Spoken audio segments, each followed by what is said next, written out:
Bem, nós temos mais uma oportunidade de compartilhar com você de grandes verdades.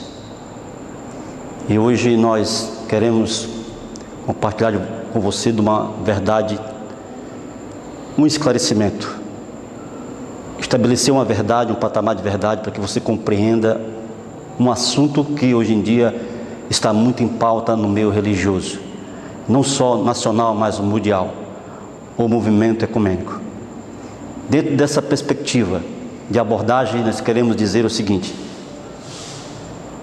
nós invocamos o texto de Paulo, que está na segunda carta aos Coríntios, no capítulo 13, no versículo 8, que diz: nada podemos contra a verdade, a não ser em favor da própria verdade. Nós somos a favor da própria verdade, pela graça de Cristo. Nós sabemos da grande importância estarmos nesse meio de comunicação. Nós sabemos da grande responsabilidade quando falamos algo. Por isso, nós cremos que somente a graça do Senhor Jesus Cristo é que pode nos sustentar na medida que nós discorremos desse assunto, o ecumenismo. Professor Neemias, nós temos mais uma oportunidade de esclarecer a verdade para este povo, estes milhares de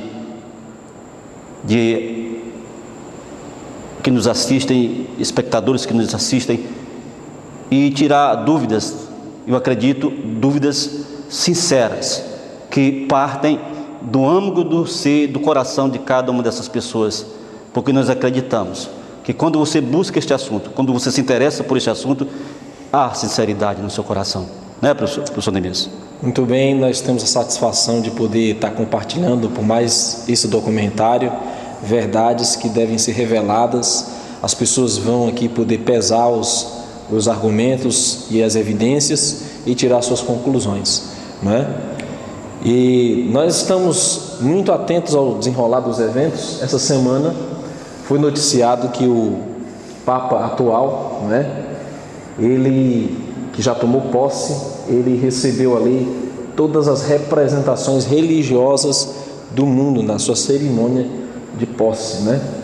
E podemos ver que realmente todas as ramificações religiosas marcaram presença em homenagem a Roma, né? Aqui fala o ortodoxo, né? O líder ortodoxo, sua escolha de apregoar a humildade nos faz torna evidente que esse caminho de pensar e nos conduzir no seu caminho, né? E ele diz: este ato somente já está preenchendo os corações dos fiéis com esperança em geral de todas as pessoas em todo o mundo. Esse é o diálogo que ele está falando aí, né? E ali ele recebe homenagens do líder ortodoxo, que, diga-se de passagem, um dos grandes inimigos do catolicismo no passado, e hoje estão em peso em homenagem ao pontífice romano, né? Líder da igreja da Icar, né? E ali temos realmente todas as representações, e ele diz que quer assegurar que seguirá nos passos dos seus predecessores, né? E na sua abertura e compromisso com o diálogo ecumênico. E ele diz que também quer agradecer ao Concílio Pontifical pela promoção da unidade cristã. Então, esse é o mesmo discurso que está em processo nos nossos dias atuais. Continuidade de João Paulo II e do Bento XVI. Exatamente, ele diz que a Igreja Católica está a par, né? Atenta à importância de promover amizade e respeito entre homens e mulheres de várias tradições religiosas. E esse é um ponto que ele diz que quer repetir, né? A promoção da amizade e respeito entre homens e mulheres e de diferentes tradições religiosas. Então, isso são cumprimentos proféticos, e isso está dentro do contexto apocalíptico, né? Onde nós viríamos realmente uma união. Nós estamos vendo um rabino, né? Judeu, né? Olha, de abraços. Aí também da igreja ortodoxa também, não é isso?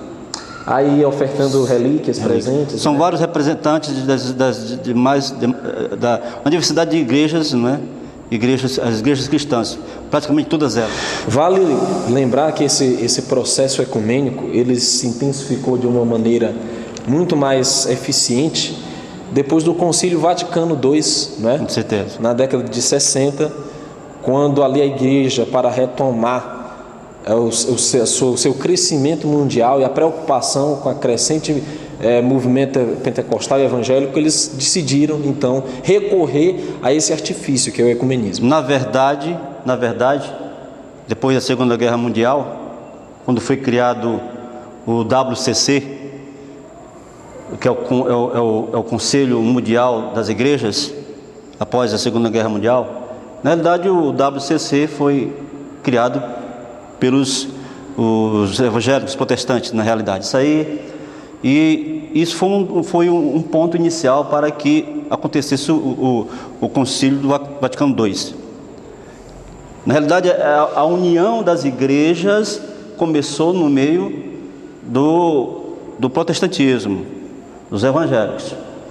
E quando isso foi sinalizado, o papado, a Igreja Católica Romana, ela já tinha essa intenção, mas quando ela viu esse movimento no seio das igrejas, né, evangélicas, protestantes, essa sinalização, ele entrou com o Concílio do Vaticano II. Aqui, professor, nós temos ainda um pouquinho, né, desse processo, e aqui nos chama a atenção Bartolomeu I, que é o representante da Igreja Ortodoxa, né? Eles juntos prometeram fazer uma viagem a Israel. Nunca na história desse planeta esses dois líderes tiveram um estreitamento tão grande como o que nós estamos presenciando nesse momento. Ambos prometendo fazer uma viagem a Israel, né? Como um símbolo da união, da amizade entre esses dois líderes, né? Papa Francisco, Bartolomeu I, esse é o chefe da Igreja Ortodoxa, a Igreja Católica Oriental. Nós sabemos que se dividiu do Império Romano Ocidental, né? E hoje esta união está muito estreita, né? Fazendo valer ali as palavras da Escritura, né? Toda a terra, todos os que habitam na terra. Apocalipse 13, Apocalipse 17 enfatiza uma totalidade entre a união desses movimentos. E aí ele está pedindo oração, né? Ore por mim. E realmente os laços estão muito estreitados entre esses dois poderes. Vale salientar que com a criação do WCC, que é o Conselho Mundial das Igrejas, foi criado também o Conselho Latino-Americano das Igrejas, e em seguida também criado o Conselho Nacional das Igrejas Cristãs. É interessante que o movimento é um movimento mundial. O movimento ecumênico, professor Neemias, é mundial. Ele se estende a todos os 4 cantos da terra. Mas nós vamos ver que existe algo por trás de tudo isso aí. Vale salientar que esse processo ecumênico, ele não é uma imposição governamental, uma lei. Tudo isso é feito de bom grado, de vontade própria das religiões que estão se prestando a essa união. Não existe nenhum tipo de coerção, não existe nenhum tipo de forçação. Tudo isso está de uma maneira voluntária. Porém, nós vamos acompanhar um tempo em que esta união, ela vai se dar no âmbito mais legal. Apesar de que, professor Neemias, cortando aqui o seu pensamento, houve um decreto pela Igreja de Roma, chamado Decreto Unitatis Redintegratio. Esse decreto ele era voltado para o ecumenismo. E interessante que o corpo desse decreto, a essência desse decreto, é justamente a união das igrejas, mas uma união muito interessante, a união na diversidade, respeitando certos viés de pensamento teológico, doutrinário, mas é um decreto, foi um decreto, é um cânon. E isso aí é muito profundo, porque é um documento sério lançado pela Igreja Católica Romana, a direção da Igreja Católica Romana. Então, esse decreto ele trabalha o restabelecimento da unidade. Esse é o objetivo fundamental, né, do movimento ecumênico: unidade na diversidade. Outra coisa que nos chamou a atenção recentemente foi na cerimônia de posse do pontificado do Papa Francisco, estarem ali presentes todas as representações, praticamente todas as representações políticas da terra, todos os governantes se fazendo presentes ali para homenagear o pontífice de Roma, né? Aí vemos a presidente da Argentina, vemos os vários representantes de vários governos, né, do mundo, né? Nós temos ali europeus, sul-americanos, africanos, asiáticos, né? O Pacífico, a Oceania. Então, não fica de fora ninguém, né, desse processo, como a Escritura bem previu, que os reis da terra estariam, né, prestando homenagem ao pontificado. Do Brasil, a presidente do Brasil. Faltou praticamente os maiores